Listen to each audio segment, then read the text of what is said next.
What was the reaction in the room when he said that? I think there was just a lot of disbelief, and it's because from a historic standpoint, it's certainly something. Whether you call it DEI now, is taking racism is taking on a new name, a new front.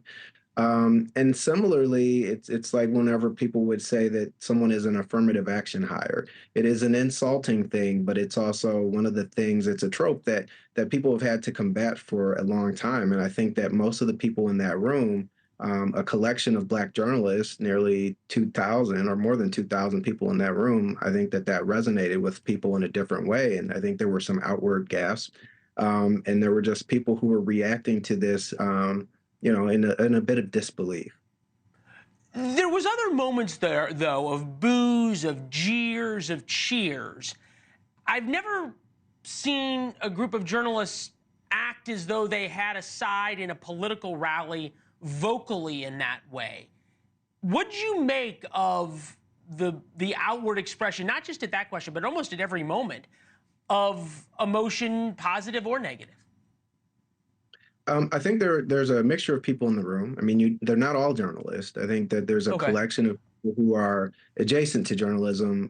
Could be public relations, could be academia, but podcasters. Okay, so we give everybody the benefit of the doubt that the real journalists, capital J journalists, weren't cheering or booing or anything else. I think about this in a sense. Journalists are lousy media critics. So I'm not going to ask you to be one. But I'm trying to understand why there was so much anger and consternation over Donald Trump showing up.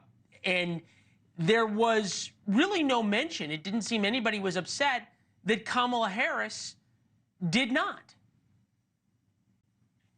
I think that there was a lot of people who were upset because this isn't the first time that a candidate has been asked to come to NABJ. It is something historically that does happen. The invitation has been extended to Donald Trump multiple times, President Trump multiple times. This was the first time that he had actually accepted the invitation. And that's a bad thing? I'm not saying that is a bad thing. I think that a lot of people in some of the membership felt like you're giving somebody a platform who has openly been racist or had made racist comments, and there was some concern about platforming that person. Even in an election year, because there are also Black journalists in the room, there were concerns about the way that he responded to the 3 Black women, especially to Rachel Scott. He was being disrespectful to her. And I think that there was a lot of concern heading into this from the membership. Some members felt like this is giving him an opportunity to do some of the things that actually were on display today. A lot to break down there.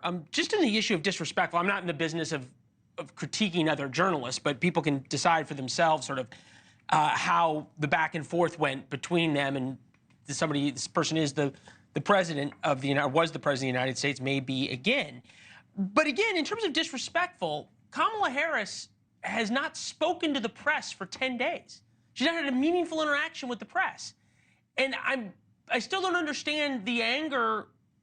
Fine, you want to be angry at Donald Trump for all those things and on and on and on. I just don't understand a press corps that's not chomping at the bit to talk to Kamala Harris and angry that she's not. Well, I think that's also trying to put a lot of it onto the press corps. Like the members found out earlier this week that President Trump was going to be there.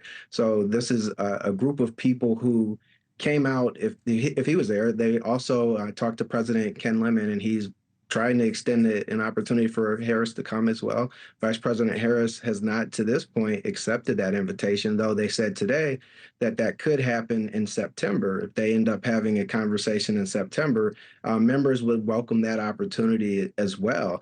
I think. You think she'll get as hard a questions as Trump did?